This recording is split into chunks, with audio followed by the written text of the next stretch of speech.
ಇನ್ನು ಹುಬ್ಬಳ್ಳಿಯಲ್ಲಿ ವಿದ್ಯಾರ್ಥಿನಿ ನೇಹಾ ಕೊಲೆ ಪ್ರಕರಣಕ್ಕೆ ಸಂಬಂಧಪಟ್ಟಂತೆ ಈಗಾಗಲೇ ಸಿಐಡಿ ಅಧಿಕಾರಿಗಳು ಬಿರುಸಿನ ಒಂದು ತನಿಖೆಯನ್ನು ಕೂಡ ಕೈಗೊಂಡಿದ್ದಾರೆ. ಇನ್ನು ಕೊಲೆ ನಡೆದ ಸ್ಥಳದ ದೃಶ್ಯಾವಳಿ ಜಿ ನ್ಯೂಸ್ಗೆ ಲಭ್ಯವಾಗಿರುವಂಥದ್ದು.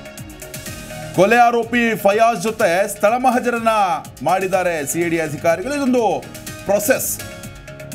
ಯಾವತ್ತೂ ಕೂಡ ಯಾವುದೇ ಘಟನೆಗಳು ನಡೆದಂತಹ ಸಂದರ್ಭದಲ್ಲಿ ಆರೋಪಿಯನ್ನ ಕರೆದುಕೊಂಡು ಹೋಗಿ ಸ್ಥಳ ಮಹಜರು ಮಾಡುವಂತಹ ಕೆಲಸವನ್ನು ಕೂಡ ಮಾಡ್ತಾರೆ. ಇನ್ನು ಸಿಐಡಿ ಅಧಿಕಾರಿಗಳು ಮಹತ್ವದ ಮಾಹಿತಿಯನ್ನು ಕೂಡ ಸಂಗ್ರಹ ಮಾಡಿಕೊಳ್ತಾ ಇದ್ದಾರೆ.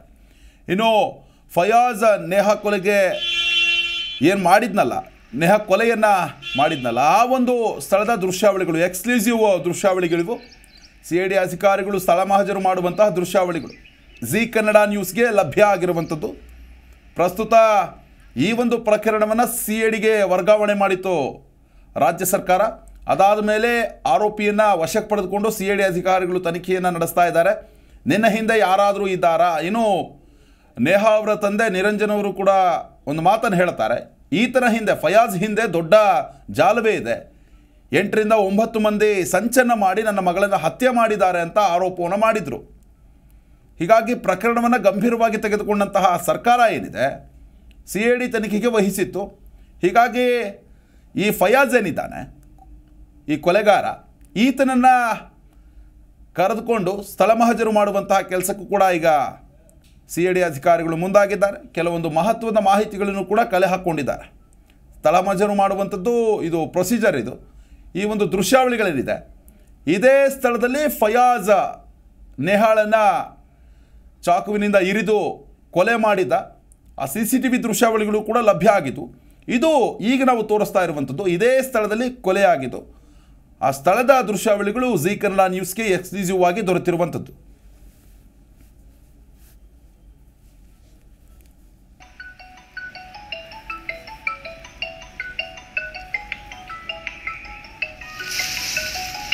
ಇನ್ನು ದೇಶಾದ್ಯಂತ ಸಂಚಲನವನ್ನು ಮೂಡಿಸಿದಂತಹ ಪ್ರಕರಣ ಇದು. ಕಾಲೇಜು ಆವರಣದಲ್ಲೇ ವಿದ್ಯಾರ್ಥಿನಿಯನ್ನು ಫಯಾಜ್ ಎಂಬಾತ ನೇಹಾಳನ್ನು ಹಿಡಿದುಕೊಂಡಿದ್ದ. ಅದು ಪ್ರೀತಿ ನಿರಾಕರಿಸಿದ್ದಕ್ಕೆ ಈ ರೀತಿಯಾಗಿ ಹತ್ಯೆ ಮಾಡಿದ್ದ. ದೊಡ್ಡ ಮಟ್ಟದ ಸಂಚಲನವನ್ನು ಕೂಡ ಮೂಡಿಸಿತ್ತು ಈ ಒಂದು ಪ್ರಕರಣ. ಇನ್ನು ಇಡೀ ದೇಶವೇ ಕರ್ನಾಟಕದತ್ತ ತಿರುಗು ನೋಡುವಂತೆ ಮಾಡಿದಂತಹ ಪ್ರಕರಣ ಇದು. ಸದ್ಯಕ್ಕೆ ಪ್ರಕರಣ ಆದಮೇಲೆ ಕೆಲವೊಂದು ರಾಜಕೀಯ ತಿರುವುಗಳನ್ನು ಕೂಡ ಪಡ್ಕೊಂಡಿತ್ತು.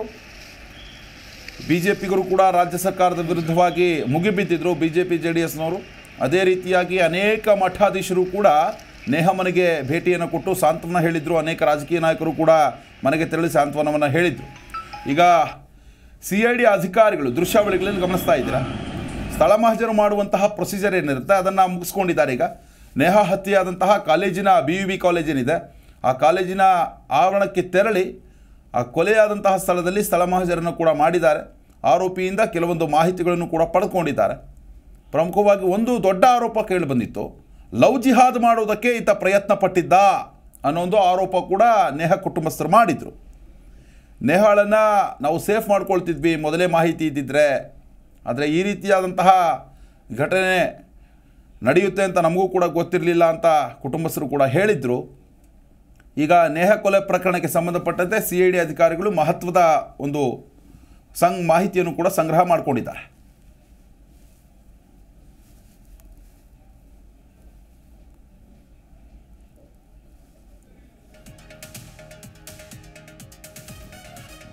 ನೋಡ್ತಾ ಇದ್ದೀರಿ ದೃಶ್ಯಾವಳಿಗಳಲ್ಲಿ ಒಂದು ಕೊಲೆ ನಡೆದಂತಹ ದಿನದ CCTV ದೃಶ್ಯಾವಳಿಗಳು.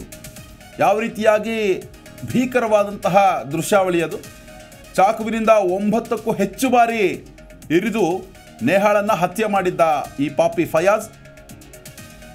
ಅದೇ ರೀತಿಯಾಗಿ ಇವತ್ತು ಏನು ದೃಶ್ಯಾವಳಿಗಳು, ಮತ್ತೊಂದು ವಿಂಡೋದಲ್ಲಿ ನೀವೇನು ನೋಡ್ತಾ ಇದ್ದೀರಾ, ಅದರಲ್ಲಿ ಇವತ್ತು ಸಿಐಡಿ ಅಧಿಕಾರಿಗಳು ಹುಬ್ಬಳ್ಳಿಯ BUB ಕಾಲೇಜು ಆವರಣಕ್ಕೆ ತೆರಳಿ ಸ್ಥಳ ಮಹಜರನ್ನು ಕೂಡ ಮಾಡಿದ್ದಾರೆ. 2 ದೃಶ್ಯಾವಳಿಗಳನ್ನು ನಿಮಗೆ ತೋರಿಸ್ತಾ ಇದ್ದೀವಿ, ಎಕ್ಸ್ಕ್ಲೂಸಿವ್ ದೃಶ್ಯಾವಳಿಗಳು. ಯಾಕಂತಂದರೆ ಯಾವುದೇ ಪ್ರಕರಣ ನಡೆದಂತಹ ಸಂದರ್ಭದಲ್ಲಿ ಆರೋಪಿಯನ್ನು ಕೂಲಂಕುಷವಾಗಿ ವಿಚಾರಣೆ ನಡೆಸಿ, ಅದಾದ ಮೇಲೆ ಸ್ಥಳ ಮಹಜರನ್ನು ಮಾಡಿ, ಕೆಲವೊಂದು ಸಾಕ್ಷ್ಯಾಧಾರಗಳನ್ನು ಸಂಗ್ರಹಿಸಿ, ಅದಾದ ಮೇಲೆ ಕೋರ್ಟ್ಗೂ ಚಾರ್ಜ್ ಶೀಟ್ ಸಲ್ಲಿಸುವಂತಹ ಕೆಲಸವನ್ನು ಅಧಿಕಾರಿಗಳು ಮಾಡ್ತಾರೆ.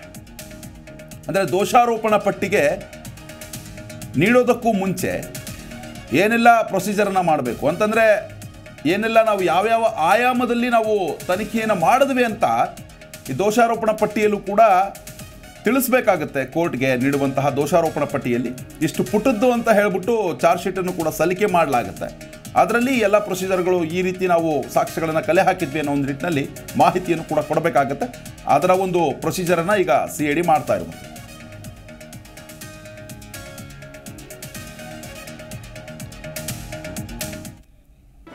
ಜಿ ಕನ್ನಡ ನ್ಯೂಸ್ ಈಗ ನಿಮ್ಮ ಮನೆಯಲ್ಲೇ ನೋಡಿ. ಎಲ್ಲ ಕೇಬಲ್ಗಳಲ್ಲಿ ಈಗ ಲಭ್ಯ. Sun Direct 292, Jio TV 1334, U digital 162, City cable 51, GTPL 17, Abhishek cables 821, Rock Line telecommunication 51, Shri Basaveshwara number 60, Vinayaka digital number 53, in digital number 896ರಲ್ಲಿ. ನಿಮ್ಮಿಸ್ತದ ಜಿ ಕನ್ನಡ ನ್ಯೂಸ್ ನೋಡಿ ಆನಂದಿಸಿ.